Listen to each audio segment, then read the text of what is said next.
Assalamualaikum warahmatullahi wabarakatuh. Berjumpa kembali bersama Mimin di Pawon Misteri Official. Semoga kita semua selalu mendapat lindungan Allah Subhanahu wa Ta'ala ya. Diberikan nikmat sehat walafiat serta dimudahkan segala urusannya. Amin ya robbal alamin. Kesempatan kali ini Mimin akan membagikan satu cerita misteri. Seperti apa ceritanya? Mari kita mulai.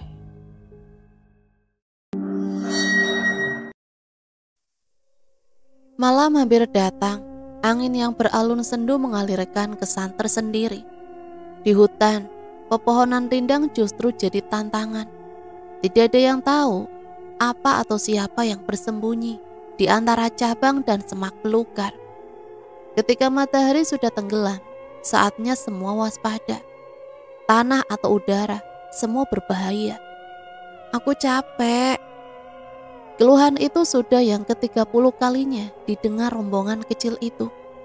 Gadis yang mengenakan jaket bludru lantas tanpa pikir panjang menjatuhkan tubuhnya ke tanah. Bersender tepat di pohon jati yang menjulang. Tak peduli jika tanah basah mengotori celananya. Ayo lari, seenggaknya kita cari tanah lapang buat bangun tenda seadanya. Ini hutan, bukan taman wisata alam. Kita nggak tahu apa yang ada di sini. Ceramah itu diberikan oleh sang leader. Pemuda canggung yang nampaknya juga sudah letih. Kamal. Tidak ada yang menunjuknya sebagai pemimpin. Tetapi melihat dia yang memiliki jiwa dan intuisi paling kuat. Secara otomatis, Kamal menduduki jabatannya.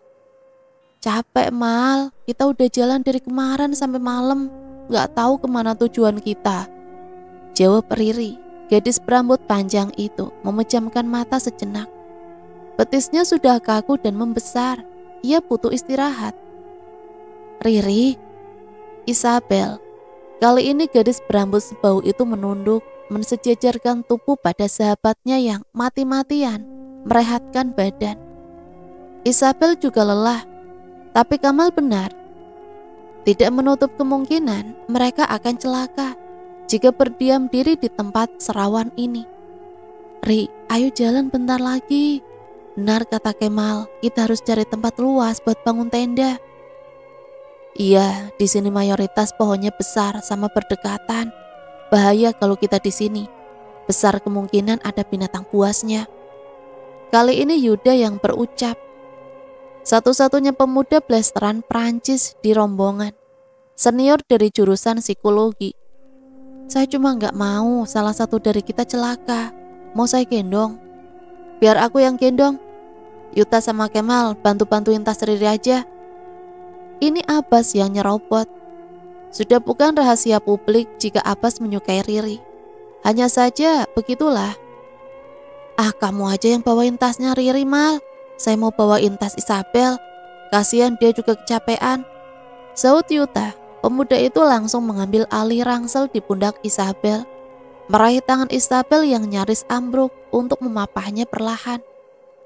Rombongan itu berjalan di depan, meninggalkan Kamal dengan keremangan ganjil yang segera menusuk tubuhnya.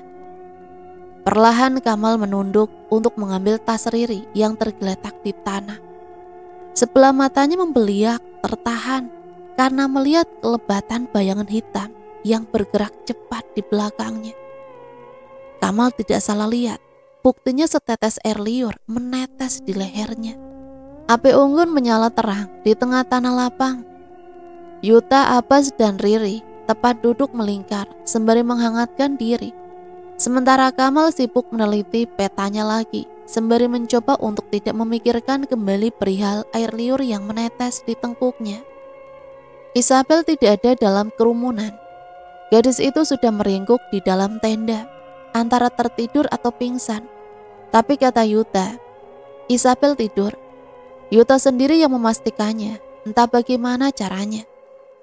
Percuma kamu baca peta terus. Kalaupun kamu nemuin jalan pulangnya, kita tetap gak tahu ini di mana. Sungut Abbas pasrah. Andai saja GPS gak rusak sama ban mobil kita gak pakai bocor, pasti kita udah ada di dalam rumah. Tidur nyaman di kamar, bukannya di tempat hutan. Kamal melipat petanya. Apa yang dikatakan Abbas memang sepenuhnya benar. Andai saja tadi tak ada insiden GPS, pasti mereka sudah sampai di pendopo rumah Pak Kades. Lagi pula karena GPS-nya mendadak rusak. Bukan rusak, lebih tepatnya sengaja dirusak. Kamal sendiri yakin kalau jalan yang ditempuhnya benar. Tapi sampai di jalan kecil sekitar hutan, GPS-nya mendadak menunjukkan arah sebaliknya. Pertanda bahwa Kamal sudah tersesat jauh. Tak menunggu lama, GPS itu mati. Sebenarnya Kamal sendiri tidak tahu kenapa dia membawa rombongan itu terus tersesat ke dalam hutan. Dia jadi merasa bersalah telah mengucapkan kata-kata itu tadi.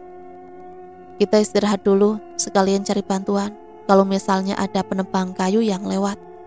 Selama masih kelihatan jalan kecilnya, gak apa-apa, kita masuk sedikit lebih dalam.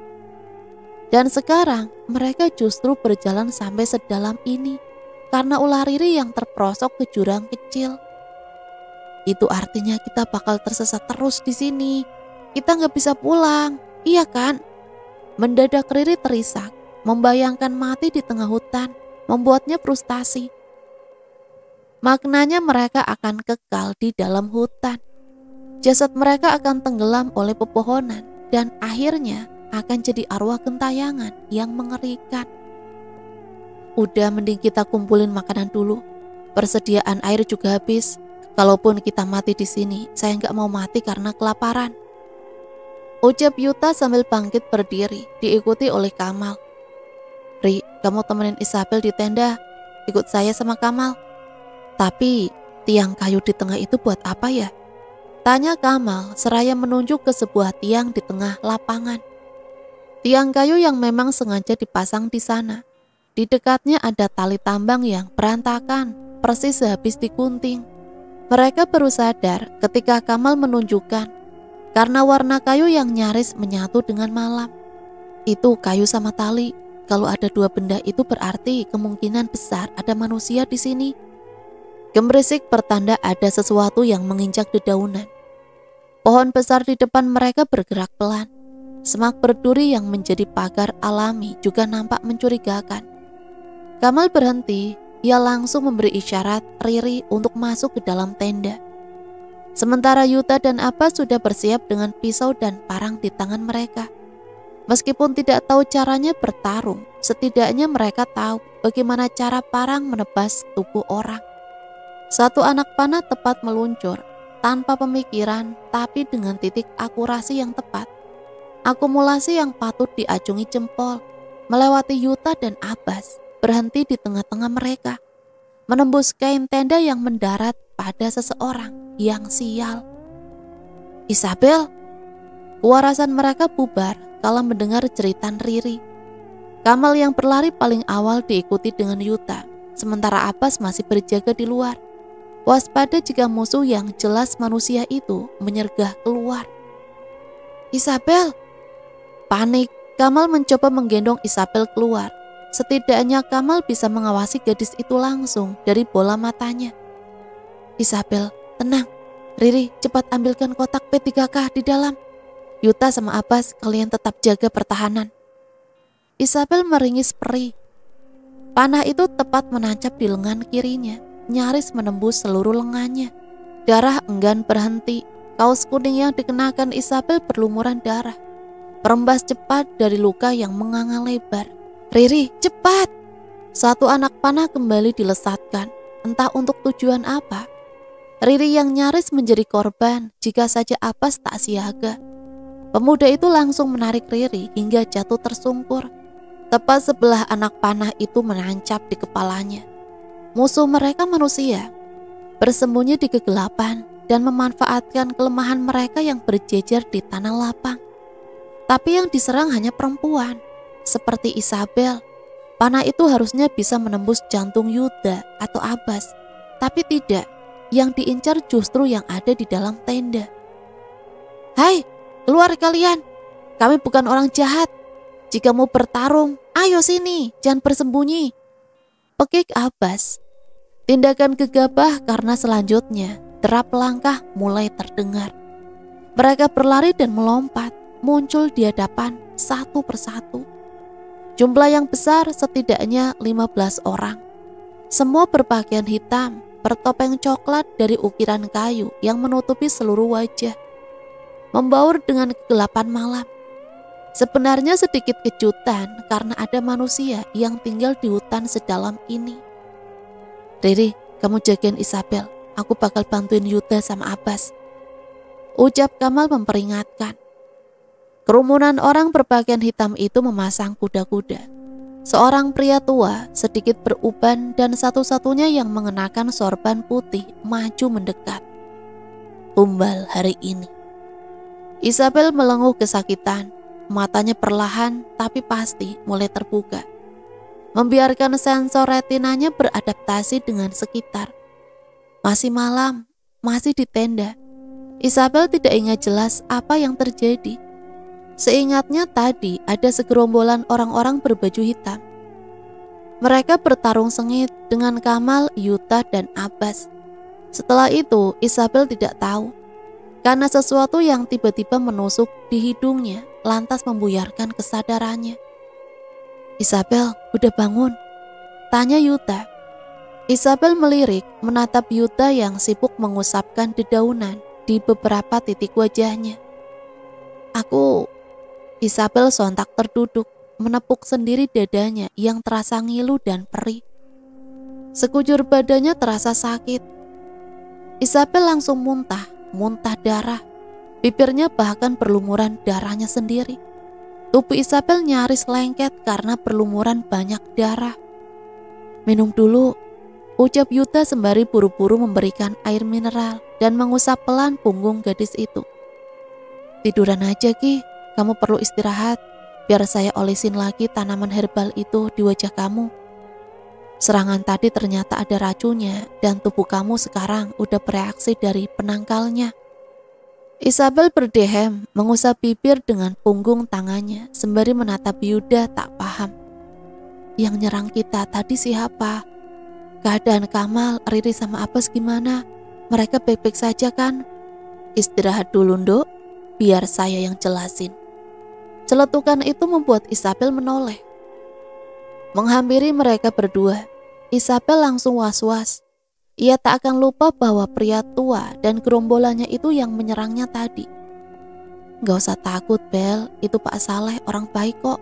Tadi salah paham aja. Yuta menasehati, meski tak memiliki niat untuk melepaskan pelukan Isabel dari pinggangnya. Yuta tersenyum lebar. Iya, saya kira kalian itu giliran tumbal buat malam ini. Ucapan yang terlalu santai diucapkan oleh pria tua misterius di hadapan para mahasiswa yang tersesat di hutan. Tumbal Pak. Lidah Isabel mendadak keluh. Iya. Pak Saleh mengangguk kuat. Sejenak ada senyum tersungging di bibirnya. Pria itu menunjuk keluar tenda, tepat mengarah pada tiang kayu yang terpasang di tengah tanah lapang. Tumbal Widi, tumbal untuk desa Widi. Kayaknya tumbal buat malam ini kabur. Yuta menarik nafas sejenak. Hati-hati dari apa Pak? Pak Saleh menatap, sosok matanya mendadak pelan dan dalam. Dari Mayang Hitam. Desa Widi, desa tanpa kecamatan dan kabupaten. Tidak ada yang tahu di mana letak jelas desa Widi. Jauh di pelosok hutan, hanya itu yang diucapkan orang-orang. Bahkan beberapa ada yang menganggap desa kecil itu hanyalah sebuah mitos. Mitos yang dibuat para orang tua agar anak-anaknya menjauhi daerah hutan. Tapi itu bukan mitos. Kamal, Yuta, Abbas, Isabel, dan Riri sendiri yang membuktikannya. Di depan mereka tertulis nama desa Widi, terpampang di atas anyaman bambu yang ditegakkan dengan sebuah paku. Meski tak dapat dipungkiri, nyaris tidak ada orang-orang yang mengunjungi desa itu, kecuali keturunan keluarga. Rumah mereka sederhana, terbuat dari bambu kering yang disusun sedemikian rupa. Tidak ada listrik, mereka hanya menggunakan petromak dan lampu minyak yang bisa mati kapan saja. Beberapa rumah yang sedikit beruntung memiliki ternak di depan rumah mereka. Bukan sapi atau ayam, tapi rusa dan sejenisnya.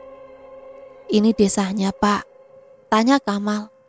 Pak Saleh beserta 2 orang yang masih belum melepaskan topengnya mulai berjalan masuk. Mereka berhenti tepat di gapura desa, terbuat dari batu yang tersusun seadanya. Pertanyaan Kamal hanya dijawab dengan anggukan. Sementara Pak Saleh dan rekannya mengambil sebuah sesajen kecil di ujung gapura. Kalian, ayo berdiri berjejer di sini. Segera mereka berlima berbaris di depan Pak Saleh, menanti apa yang akan dilakukan Pak Tua itu.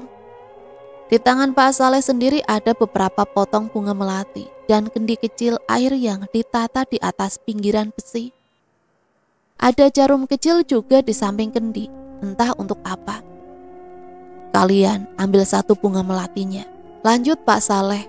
Meski ingin sekali bertanya, mereka lebih memilih mengurungkan niat. Setidaknya sampai wajah Pak Saleh yang kaku ini melunak seperti saat di tenda. Yuta dengan jiwa penasaran yang tinggi pun lebih rela mengambil setangkai bunga melati dalam diam. Nyawanya lebih berharga ketimbang pertanyaannya. Makan. Hah? Perintah itu tak sanggup membuat Yuta menutup mulutnya. Makan bunga. Hal aneh yang tak pernah dipikirkan oleh rombongan kecil itu. Masih ada nasi. Jika tidak ada nasi, masih ada gandum. Kenapa mereka harus mengkonsumsi bunga melati? Jika alasannya karena lapar, Yuta sendiri memilih memilin lambungnya agar diam. Kenapa bunganya harus dimakan, Pak? Itu bunga melati, bukan nasi, makanan kami. Kita nggak bisa makan bunganya, Pak. Maaf. Tolak Yuda. Nyaris saja Yuta meletakkan kembali bunga kecil itu pada nampan.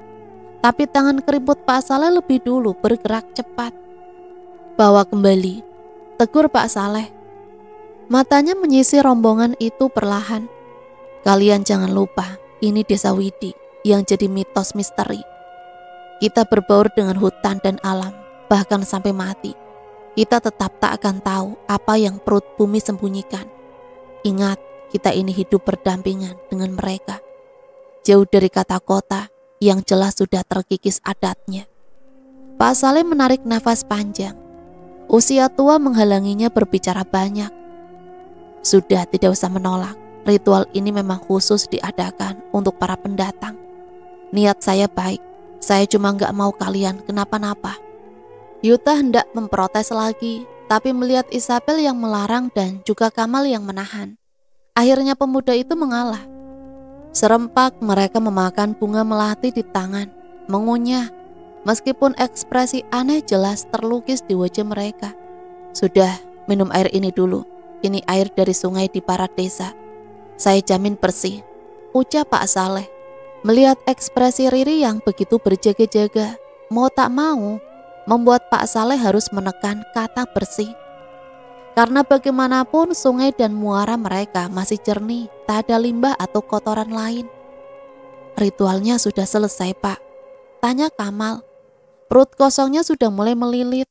Pemimpin itu tahu bahwa teman-temannya sudah lelah. Mereka butuh tempat peristirahatan. Pak Saleh menggeleng. Gelengan kecil yang serempak mampu membuat mereka mendesah lemah. Tangan Pak Saleh lantas terjulur mengambil jarum kecil tadi seraya meletakkan piringan itu di tanah. Tanpa pikir panjang, Pak Saleh menancapkan jarum kecil itu ke ibu jarinya. Darah mulai menetes perlahan, keluar dari sela-sela tusukan yang nampak menyakitkan. Ritual terakhir, kalian semua telan 1 tetes darah saya. Hah? Pendopo rumah warga itu sederhana. Hanya terbuat dari tumpukan kayu dan atap dari daun kelapa yang sudah mengering. Setidaknya bisa untuk berteduh atau berkumpul bersama keluarga di halaman depan. Isabel dan Riri berdua duduk di pendopo rumah, menikmati pisang goreng dari puluhan pohon pisang di halaman. Hal yang menguntungkan sekaligus menyeramkan. Gak ada Kamal, Yuta sama Abbas, gak enak. Riri mengeluh.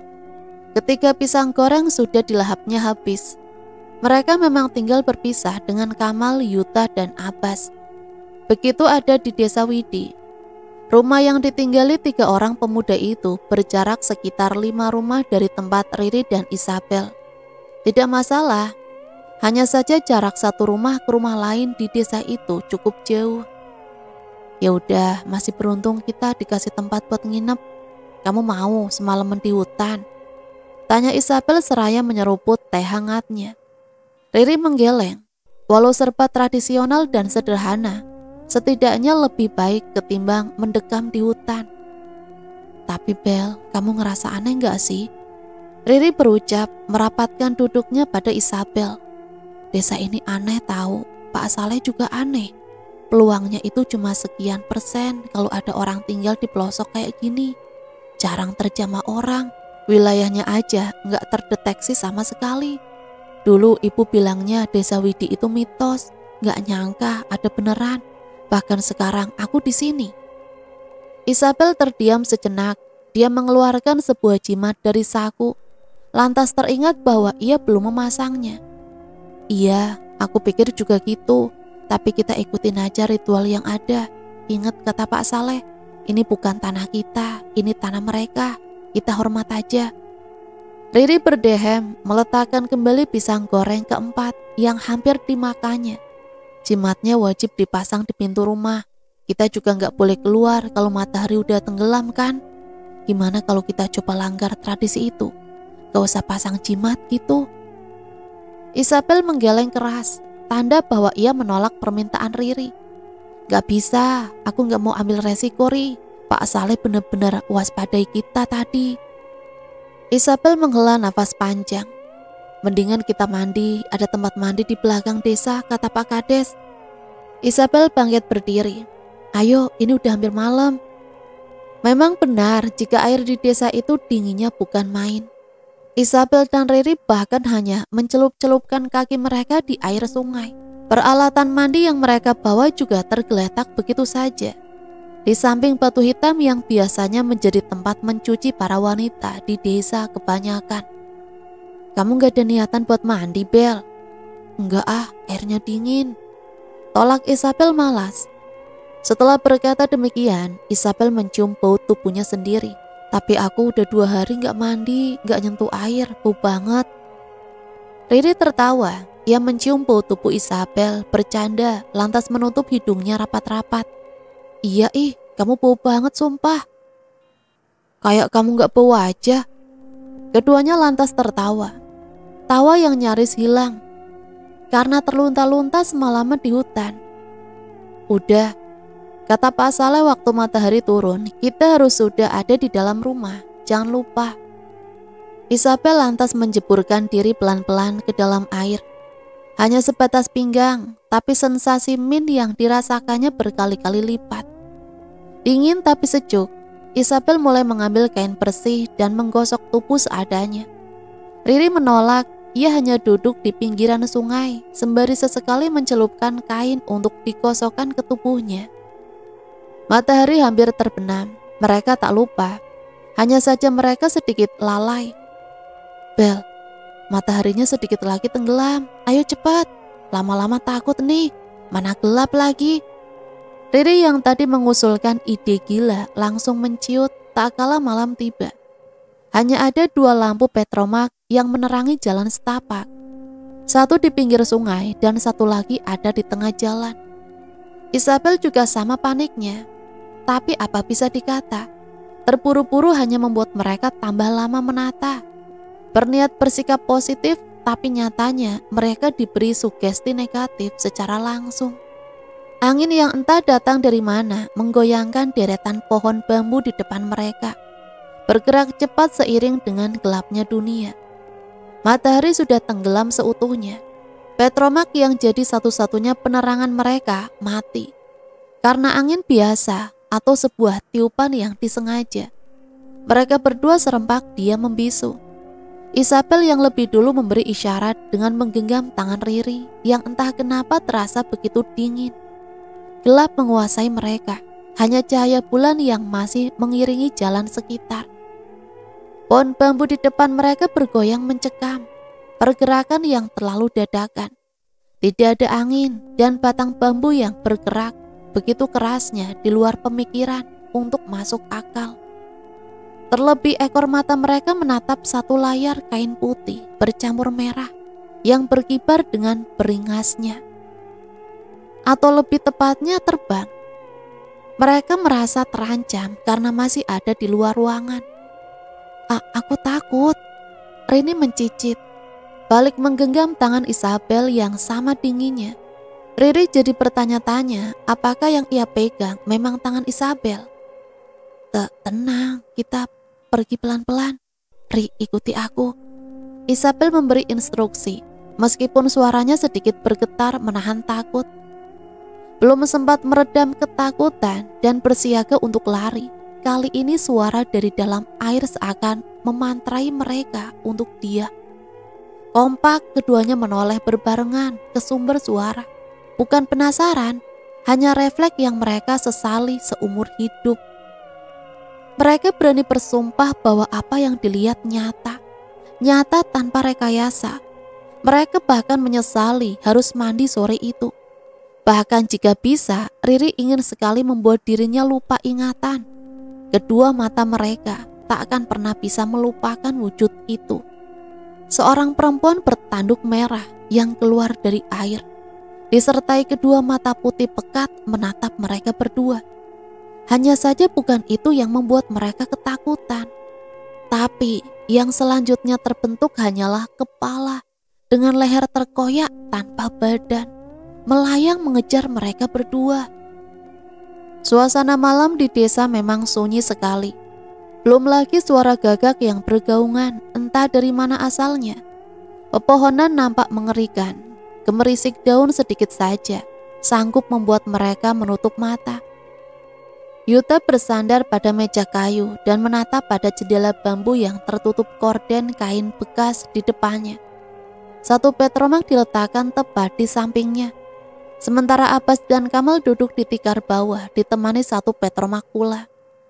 Gimana nasib Isabel sama Riri? Celetuk Yuta. Pemuda itu memakan singkong rebus yang diberi Pak Saleh tadi.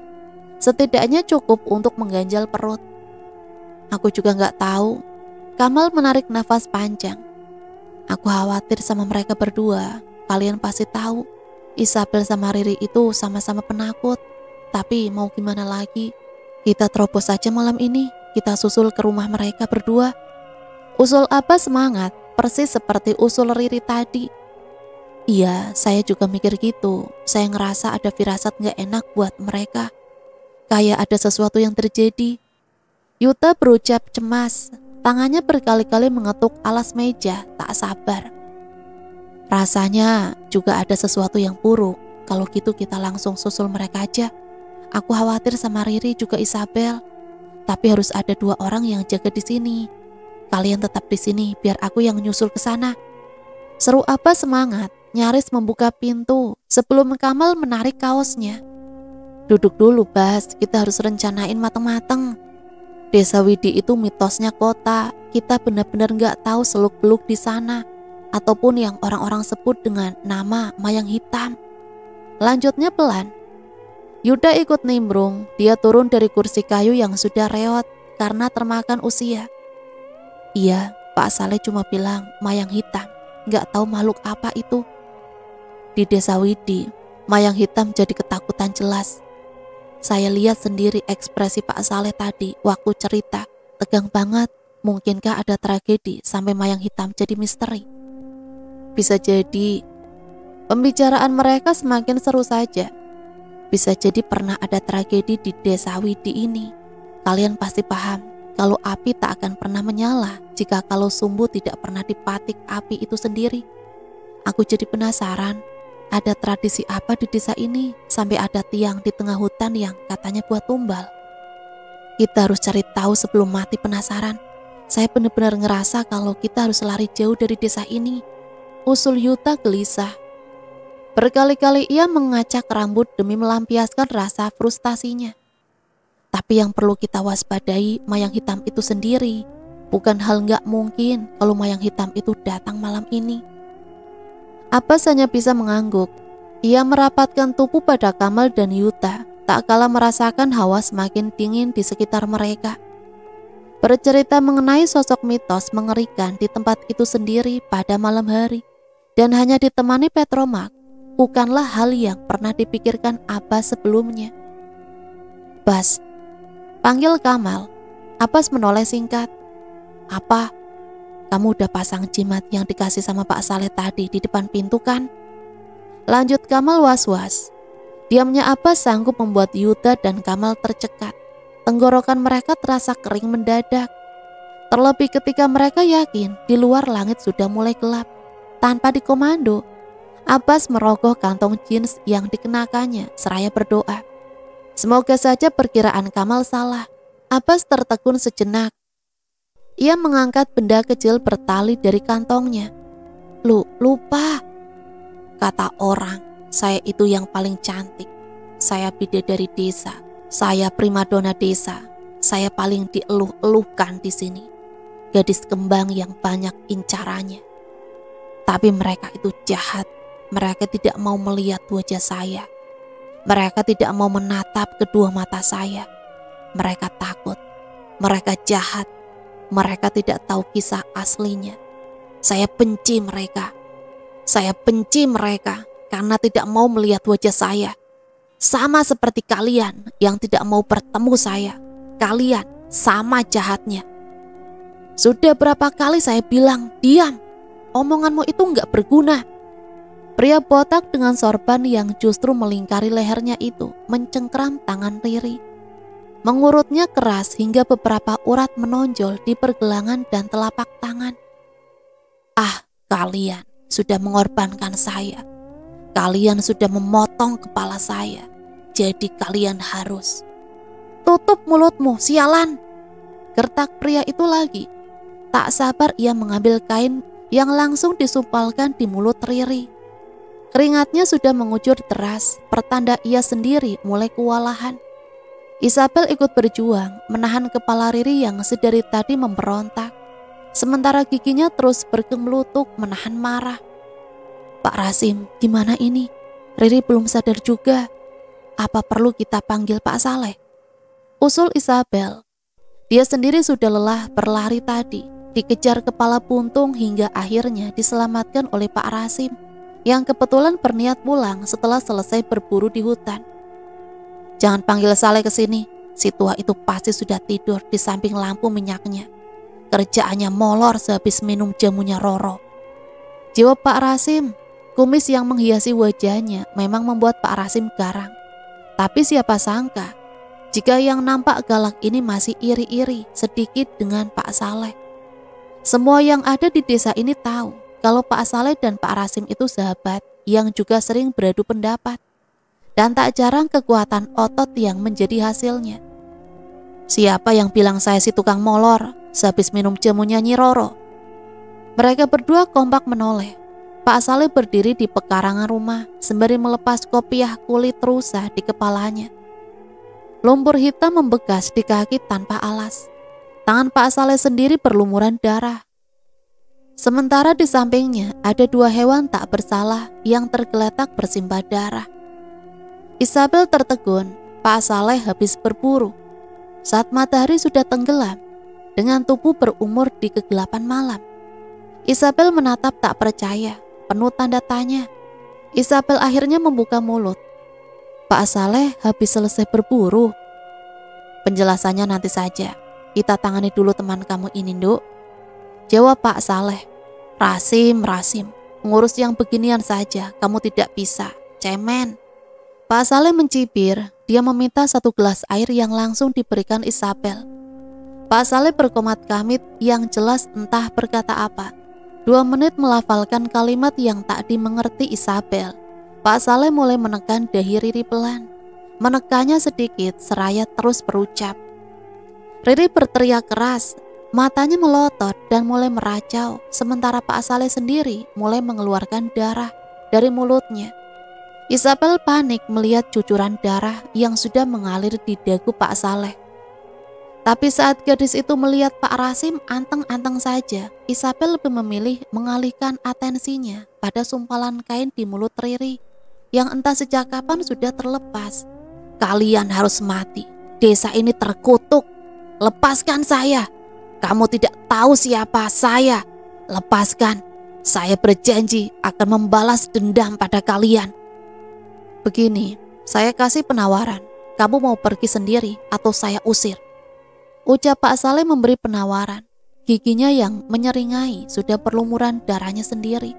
Riri atau makhluk yang ada di tubuh Riri mulai menggelepar. Kulit Riri bahkan mulai memanas. Gadis itu menitikkan air mata melawan jeratan iblis yang terus melilitnya. Pak Rasim yang semula duduk langsung mengambil alih pada leher Riri. Dia meletakkan ibu jari di jari telunjuknya pada leher Riri dan menekannya kuat. Kalian akan pantas mendapat yang sepantasnya kalian dapatkan. Sakit. Tinggal keluar saja, susah banget. Gerutu Pak Saleh. Angin malam itu berhembus kencang, menghantarkan sisa-sisa tragedi kecil yang terus membekas di ingatan Isabel dan Riri. Rambut hitam yang entah milik siapa keluar dari mulut Riri. Pak Saleh nampak puas. Tak lama tubuh Riri melemas dan langsung tak sadarkan diri. Pak Saleh dan Isabel menghembuskan nafas lega. Semua sudah berhenti. Iblis itu sudah keluar berbarengan dengan sebuah teriakan menyayat hati. Teriakan ngilu yang hanya dapat didengar kedua orang tua itu. Sudah, tanya Pak Saleh. Pak Rasim mengangguk mengiyakan. Keduanya langsung duduk bersandar karena kelelahan, menguras energi juga rupanya. Pak Saleh dan Pak Rasim, terima kasih atas bantuannya malam ini. Kami minta maaf karena tidak di rumah waktu sudah malam. Ucap Isabel pelan, menunduk seraya memasangkan selimut yang dijahit asal-asalan pada tubuh Riri yang pingsan. Tidak apa, tapi lain kali tolong jangan diulang. Berbahaya, iblis yang suka cari gara-gara kayak gitu memang banyak di sini. Pak Rasim hanya menjawab seadanya. Iya, menangani kepala buntung satu itu saja saya sudah ngos-ngosan. Timbal Pak Saleh lantas menghembuskan nafasnya kasar. Itu karena kamu sudah tua, Saleh. Cibir Pak Rasim dan langsung tertawa lebar. Lihat dirimu juga, kamu itu juga sudah tua, sudah putanah. Celah Pak Saleh tak mau kalah. Sudah, lebih baik kita pulang. Saya capek mau tidur. Pak Rasim berdiri. Neng, teman kamu harus dibawa ke rumahnya Nyi Roro buat pembersihan. Karena saya yakin sisa-sisa aura negatif di tubuhnya masih ada. Besok pagi saya jemput kamu sama teman kamu. Semoga teman kalian yang satunya itu nggak ngalamin hal yang sama. Soalnya saya sudah cak. Tiba-tiba terdengar suara minta tolong. Isabel tertegun sementara Pak Saleh menatapnya dengan raut sulit diartikan. Itu suara Abbas. Ningsi anak yang baik sebentar lagi akan menikah dengan anak Pak Kades. Ningsi gadis yang cantik, penurut dan kembang desa yang menarik. Alunan lembut dan tenang, perempuan tua itu menyisir rambut Ningsi perlahan dan penuh kelembutan. Gadis yang duduk di bawahnya tersenyum senang. Ia akan menikah dengan anak Pak Kades yang tersohor meskipun di desa terpencil. Ningsi akan menikah, Mbok. Ningsi akan menikah. Ucap gadis itu senang. Kepangan rambutnya sudah memanjang seiring dengan waktunya yang terus berjalan. Hari bahagia telah tiba. Pernikahan sederhana dengan anak Pak Kades yang terhormat. Cantik itu yang dielukan warga saat melihat Ningsih keluar dari serambi rumahnya. Menyenangkan sekali acara ini. Ningsih bahagia meskipun sederhana dan hanya sebentar saja.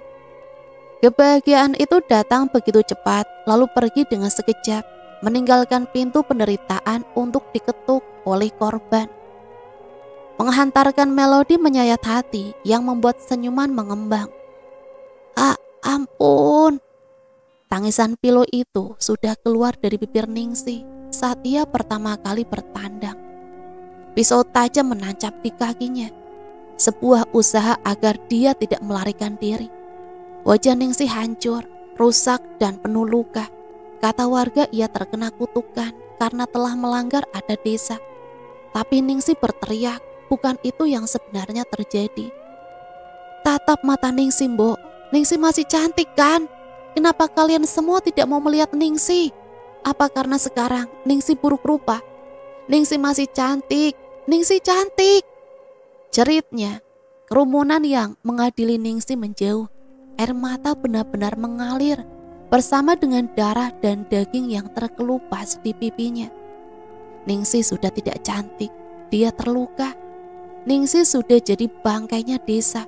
Tidak ada yang mau mengeluhkan wajah wanita yang sudah robek di seluruh sisi. Tidak ada yang mau memuji wajah hancur itu. Aib desa harus dimusnahkan, begitu kata Pak Kades. Tatap mata Ningsih. Kenapa kalian tidak mau melihat Ningsih? Ningsih jadi begini gara-gara dia. Dia sudah merusak wajah Ningsih. Dia merobek mata Ningsih. Dia menyayat pipi Ningsih. Semua karena ulah.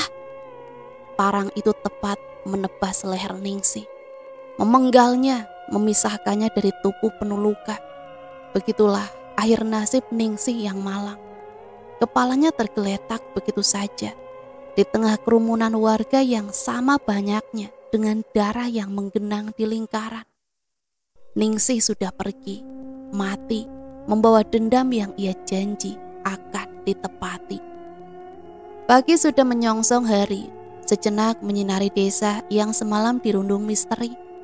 Jika pagi semua keelokan alam nampak membuncah, meninggalkan dunia mati yang begitu penuh dengan api tragedi. Warga desa Widi memang terbelakang, tapi mereka tidak bodoh.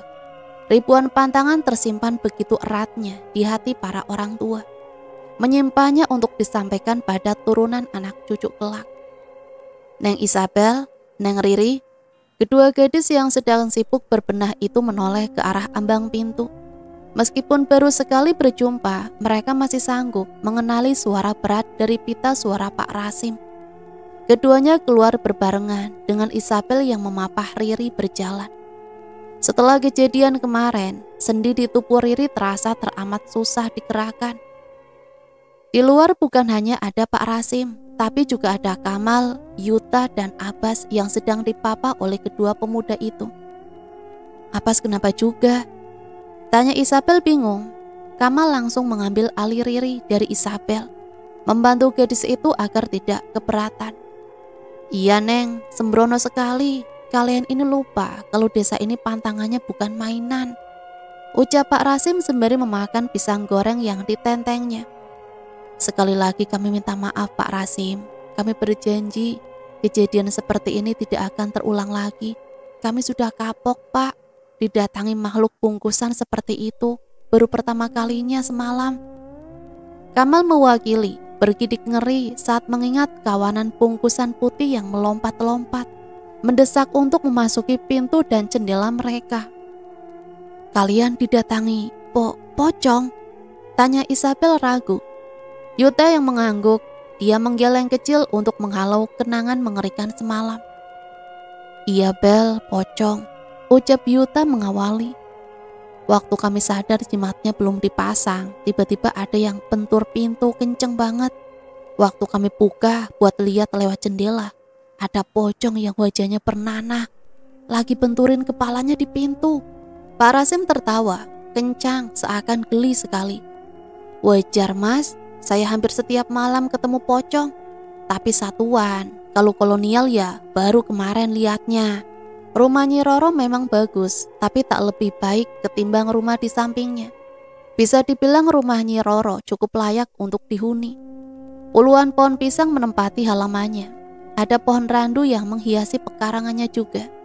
Menjadikan tanah lebar di depan pintu itu nampak sedikit dipenuhi kegelapan. Dinding rumahnya sebagian terbuat dari tanah liat yang dipadatkan seadanya. Daun pisang yang entah akan dibuat apa nampak berserakan di pendopo rumah. Ada beberapa sajian kembang setaman dan juga gentong besar dari tanah liat berisi air. Mistik dan sedikit menyeramkan, itu kesan pertama yang timbul di kepala Isabel. Roro, ada yang mau bertamu, tolong keluar sebentar. Panggil Pak Saleh. Seorang wanita keluar dari dalam rumah. Pakaiannya sederhana, kemben kain berwarna kuning pudar dan bawahan kain batik berwarna coklat tua yang melekat di tubuh eloknya. Rambut Nyi Roro panjang sepinggang, lurus dan berwarna hitam pekat seperti arang. Nyi Roro jauh dari kesan menyeramkan. Parasnya ayu, serasi dengan kulit putihnya yang masih kencang. Isabel jadi bertanya-tanya, berapa umur Nyi Roro? Ada yang datang. Monggo, duduk di sini. Kang Saleh, Kang Rasim, serta Cak Ayu, Cak Ganteng. Ini mau saya buatkan apa? Tanya Nyi Roro lembut. Pak Saleh terpana untuk beberapa saat. Ingat umur, kamu itu sudah gak pantas buat cinta-cintaan, Saleh, cibir Pak Rasim. Nyi Roro hanya tertawa kecil mendengar gurauan itu. Bicara soal umur, memang umur Nyi Roro berapa? Kelihatan masih muda. Maaf kalau saya lancang bertanya, ucap Yuta, mewakili pertanyaan Isabel, juga pertanyaan anak muda di sana. Nyi Roro tertawa. Terima kasih sudah memuji saya. Syukur kalau saya masih awet muda. Kalau soal umur, saya nggak tahu berapa umur saya sekarang. Kapan saya lahir ke dunia saja saya tidak tahu. Saya cuma menghitung dari pergantian bulan di langit setiap tahunnya. Kalau dihitung sih, umur saya nggak jauh beda dari Kang Rasim. Mungkin sekitar 5 tahun jaraknya. Waktu Kang Rasim perjaka, saya masih gadis muda. Sekarang kan Kang Rasim sudah tua, jadi saya yang masih kelihatan muda, ucap Nyi Roro tertawa. Isabel berdehem. Nyi Roro menghitung waktu lewat bulan. Pandangan Nyi Roro kali ini terpusat pada Isabel sepenuhnya. Wanita awet muda itu mengangguk pasti. Iya, di desa Widi kan tidak ada jam, tidak ada kenal siang ataupun sore. Kita hanya mengenal pagi dan juga malam. Untuk menghitung jam setiap harinya pun kita hanya mengandalkan cahaya matahari dan bayangan. Iya, Nduk, di desa Widi kami hanya menghitung melalui alam. Daun pohon-pohon di hutan juga ada yang gugur setiap bulan. Kita tinggal menghitung, saut Pak Saleh. Hebat juga warga desa di sini, bisik Kamal pada Isabel. Gadis itu mengangguk, mengiyakan sebelum mengalihkan atensinya pada Nyi Roro kembali. Kalian Cak Ayu berdua, saya bisa ajarin kalian resep awet muda kalau mau loh. Tidak ada unsur mistik kok, hanya membatasi konsumsi dan lulur tubuh dengan daun alami. Biar sampai tua kalian tetap disukai, seperti Kang Saleh yang sudah melamar saya sebanyak 29 kali. Sekali lagi genap 30 kali, Kang. Celoteh Nyi Roro lantas tertawa geli. Sekali lagi tapi kamu terima, Ro? Tanya Pak Saleh berharap. Yo enggak toh Kang, kita ini sudah tua, sudah bukan zamannya mesra-mesraan. Emang Akang mau sama janda kayak saya? Gurau Nyi Roro. Siapapun kamu, saya tetap sedia menerima. Mau gadis atau janda, saya tetap setia sama kamu, Ro. Jawab Pak Soleh melankolis. Kamal, Yuta, dan Isabel bahkan harus menunduk menahan tawa. Bahkan Riri dan Abbas yang saat itu masih belum bisa bergerak pun tertawa dalam hati usai melirik ekspresi Pak Saleh. Ingat umur toleh, gertak Pak Rasim seraya mendorong kepala Pak Saleh pelan. Sudah ditolak puluhan kali kok ya, belum menyerah. Roro itu gak mau sama kamu, dia masih betah menjanda. Saya tahu Roro itu cantik, tapi dia gak mau sama kamu yang udah keriput.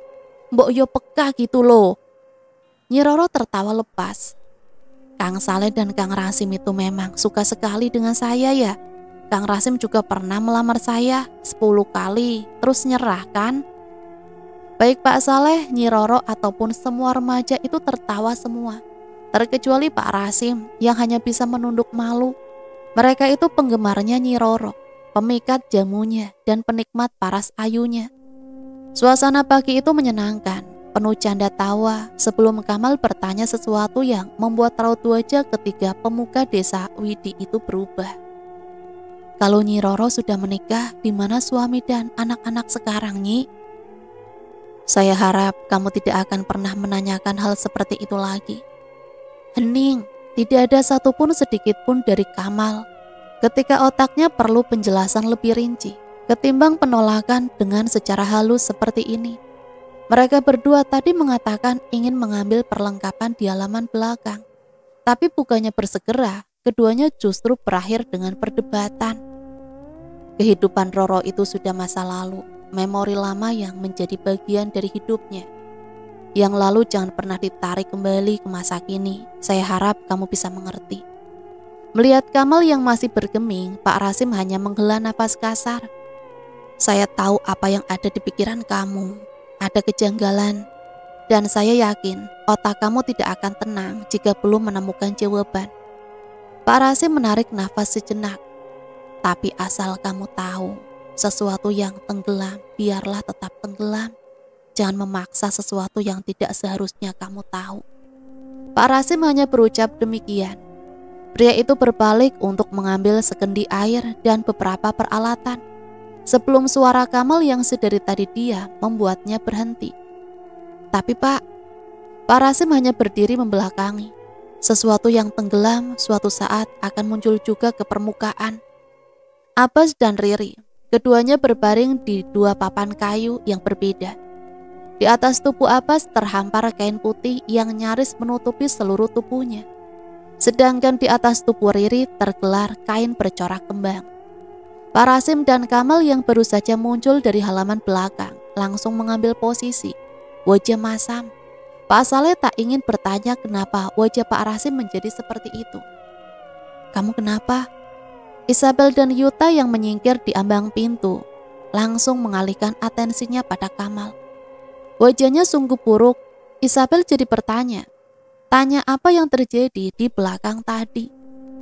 "Enggak," Kamal menggeleng kecil. "Aku enggak apa-apa. Lebih baik kita fokus saja sama ritualnya.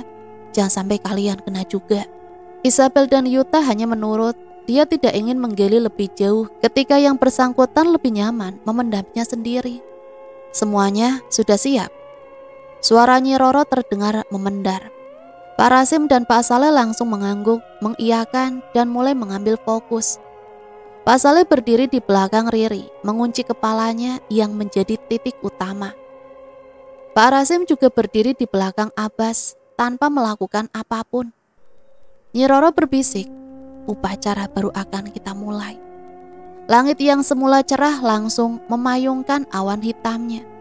Upacara belum dimulai, tapi entah kenapa semua orang merasakan getir di hati. Beberapa warga yang berlalu lalang juga hanya menengok lantas berlalu. Seakan semua yang terjadi bukanlah hal tabu. Nyi Roro mulai mengambil sekendil air kembang. Bibirnya mendekat lantas berbisik, "Bersihkan semuanya, keburukan yang terpendam. Roh jahat harus dimusnahkan." Usai berucap demikian, Nyi Roro langsung menyiramkan air kembang itu ke atas tubuh Abbas dan Riri bergantian. Keduanya langsung bereaksi. Riri mulai menggeliat tak nyaman, sementara Abbas sudah berteriak kepanasan. Kain putih yang tadinya terhampar mulai melilit tubuh Abbas. Terikat tanpa ada tangan yang mengikat, menjadikan Abbas mirip sesuatu yang sedang merasukinya saat ini. "Kalian para manusia kejam, kalian yang mengusik kami. Ketika kami mulai muncul, kenapa kalian mengusir kami dengan keji?" Abbas terlepas dari genggaman, tubuhnya mulai meloncat tak karuan sembari berteriak dengan lidahnya yang menjulur tak normal. Wajah yang menyeringai itu bukan wajah Abbas mereka. Bayangan semu kulit gosong dengan mata hitam kecil di wajah Abbas sungguh membuat Kamal, Yuta, dan Isabel menelan ludah dengan pasi. "Kang Rasim, cepat tahan Abbas. Jika dia tidak bisa berdiam diri, akan sulit bagi kita untuk menangani." Pak Rasim bergerak cepat. Pria itu menarik dan mengunci tubuh Abbas untuk terlentang di atas papan. Kepalanya merunduk, berusaha sejajar dengan wajah Abbas dan menarik jiwa asli itu untuk kembali. Nyi Roro juga langsung bergerak. Ia harus cepat menyelesaikan satu korban. Karena jika ia terlalu lama, raga mereka akan kembali tanpa jiwa. "Lepaskan saya! Lepaskan!" Menahan Abbas yang terus memberontak, Nyi Roro cepat-cepat memercikan sesuatu. Tubuh Abbas bergetar sejenak, matanya membeliak lebar, sementara tubuhnya langsung menegang. "Diam, Kak!" Gumpalan cairan hitam bercampur darah keluar dari mulut Abbas, terciprat ke wajah Pak Rasim hingga masuk ke dalam lubang hidung dan mulut terbuka pria malang itu.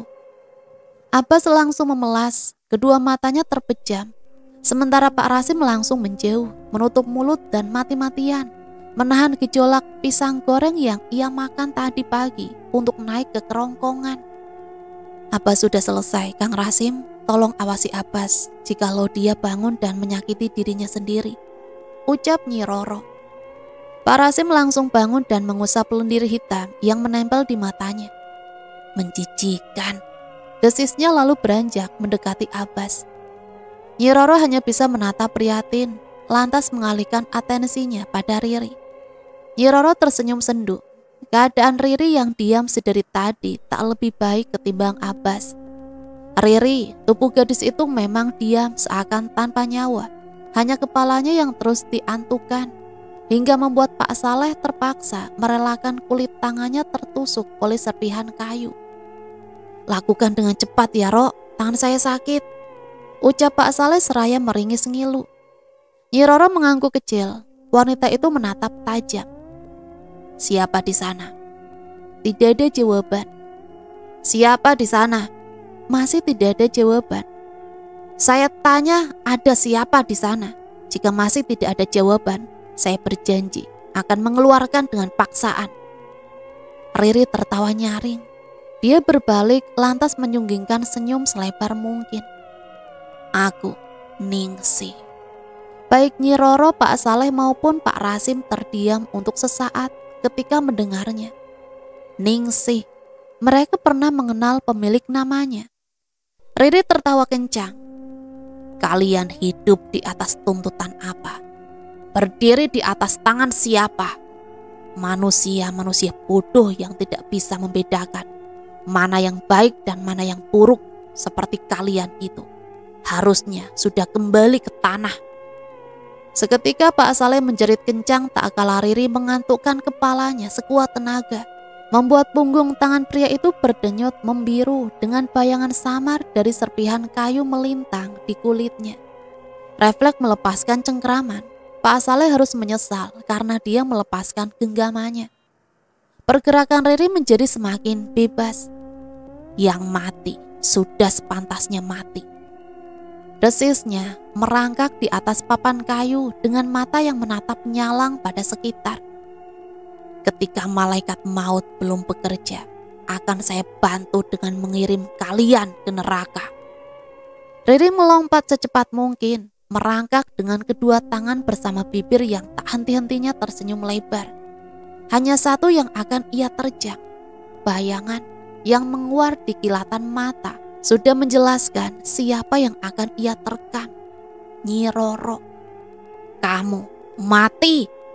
Riri terpental jauh tepat sebelum ia akan melompat dan menyerang. Sebuah hantaman telak diterima di kepalanya. Di sana Pak Rasim berdiri dengan beringas, mencengkram erat balok kayu dengan tetesan darah di salah satu sisi. "Jika kamu berani menyerang Roro lagi, saya janji akan mengirimmu mati saat ini juga."